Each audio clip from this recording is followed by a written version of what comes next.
ہوتی ہے، رزق انسان کا بڑھتا ہے۔ اللہ نے قرآن کریم میں سورہ مائدہ میں فرمایا وَلَوْ أَنَّهُمْ أَقَامُوا التَّوْرَاةَ وَالْإِنْجِيلَ کہ اگر یہ اہل کتاب یہود و نصارہ تورات اور انجیل کو قائم کرتے، وَمَا أُنزِلَ إِلَيْهِم مِّن رَّبِّهِم اور جو قرآن ان کی طرف اتارا گیا اس قرآن کو قائم کرتے، لَأَكَلُوا مِن فَوْقِهِمْ وَمِن تَحْتِ أَرْجُلِهِمْ تو یہ لوگ کھاتے اپنے اوپر سے بھی اور اپنے نیچے سے بھی۔ اس آیت کا مطلب یہ ہوا، یہ آیت تو اصل نبی صلی اللہ علیہ وسلم کے زمانے میں جو یہود و نصارہ تھے ان کے لیے اتری تھی کہ اگر یہ لوگ ایمان لائیں گے تو ایسا نہیں کہ ان کا کوئی دنیاوی نقصان ہو جائے گا، بلکہ جو مال و دولت ان کو ابھی مل رہا ہے ایمان لانے کے بعد بھی مال و دولت ان کو ملے گا۔ لیکن یہ آیت ہمارے لیے بھی ہے۔ اللہ یہ کہنا چاہتے ہیں کہ جو قرآن آپ کی طرف اتارا گیا ہے، اس قرآن میں جو احکام ہے، جو کرنے کے کام ہے، اگر ان کاموں کو ان کے مکمل آداب اور رعایت کے ساتھ کرو گے تو اللہ تعالیٰ یہ کہتے ہیں کہ آسمان سے بھی میں رزق کو اتاروں گا، بارش اتاروں گا، اور زمین سے بھی نباتات اگاؤں گا، اور اتنا اگاؤں گا کہ آپ آسانی کے ساتھ کھا پی سکتے ہو، آپ کو رزق کا کوئی ٹینشن نہیں ہوگا۔ آج دیکھو سب سے بڑا پرابلم یہ بھی ہو رہا ہے کہ وقت پر بارش نہیں ہوتی ہے، اور اگر بارش ہوتی ہے تو اتنی زیادہ ہو جاتی ہے کہ کھیتی ڈوب جاتی ہے۔ چنانچہ گاؤں وغیرہ کے میں جا کے دیکھیے جہاں کھیتی بہت زیادہ ہو رہی ہے، یا تو بارش نہیں ہو رہی ہے، سب جل جاتے ہیں جتنی کھیتی ہم لگاتے ہیں دھوپ میں، اب ہوتی ہے تو اتنی زیادہ ہو رہی ہے کہ بس سب لے دے کے ڈوب جاتا ہے، اور اگر کچھ نکلتا بھی ہے زمین سے تو اس طرح نہیں جیسے پہلے نکلتا تھا، بہت زیادہ مقدار میں بھی نہیں نکلتا ہے،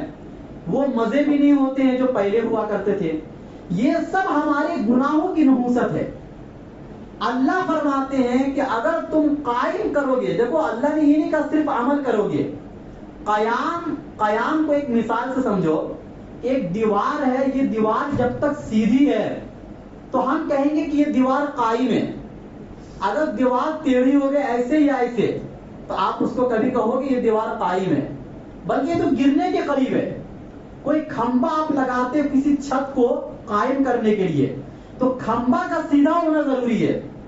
ایسے ٹیڑھا ہو یا ایسے ٹیڑھا ہو تو اس پر چھت نہیں قائم کر سکتے ہیں۔ یہاں پر بھی مطلب یہی ہے کہ جو قرآن آپ کی طرف اتارا گیا ہے اس قرآن پر مکمل عمل ہونا چاہیے، ادھر ادھر جھکاؤ نہیں ہونا چاہیے، کوئی کمی زیادتی نہیں ہونا چاہیے۔ جس طریقے سے شریعت نے اور قرآن اور حدیث میں آپ کو جو کام کرنے کو کہا گیا ہے آپ وہ کام اسی طریقے سے کیجئے۔ جو چیز شریعت میں ثابت ہے اس کو نکالیے مت، اور جو ثابت نہیں ہے وہ کام آپ دین کا لیبل لگا کر مت کیجئے، جس کو بدعات و خرافات کہا جاتا ہے۔ ہر نئی کام جو بدعت ہے جو آپ کو جہنم تک لے کے جائے گی، تو قرآن و حدیث میں جو احکام آپ کو دیے گئے ہیں یہ کرنے پر رزق میں بڑھوتری ہوتی ہے، اور ایسا نہیں ہے کہ بس یہ ایک وعدہ ہے، یہ ہوا ہے اور دنیا نے اس کا مشاہدہ کیا ہے۔ چنانچہ اللہ کے نبی صلی اللہ علیہ وسلم پر قرآن کریم اترا اور اس کے سب سے اولین مخاطب صحابہ کرام تھے جو قرآن کو سن رہے تھے نبی سے براہ راست۔ چنانچہ مکہ کی 13 سالہ زندگی جو کٹھن زندگی وہ گزارنے کے بعد نبی کی اور صحابہ کی زندگی میں خوشحالی آئی ہے، اور نبی نے جو فقر اختیار کیا تھا وہ اختیاری تھا، ورنہ اللہ نے آخری عمر میں نبی کو بھی بہت زیادہ مال و دولت دیے۔ اسی بنیاد پر اللہ کے نبی صلی اللہ علیہ وسلم کے ماتحت 9 بیویاں تھیں، اور ان 9 بیویوں کا خرچہ جو پورے سال میں ہوتا تھا وہ ایک دن میں دے دیا کرتے تھے، اتنا مال و دولت آیا ہے۔ لیکن خود اللہ کے نبی اپنی ذات پر خرچ نہیں کرتے تھے اور اپنی ذات کے لیے نہیں رکھتے تھے، یہ اللہ کے نبی کا اپنا ایک اختیاری کام تھا، اپنا اختیاری فعل تھا۔ لیکن صحابہ کی زندگی میں صحابہ کو دیکھیے کتنا مال و دولت آیا ہے، حتیٰ کہ بڑے بڑے ملکوں کو فتح کیا، ان ملکوں کے سونے چاندی ان کو ملے، سپر پاور ملکوں کو بھی فتح کیا صحابہ نے۔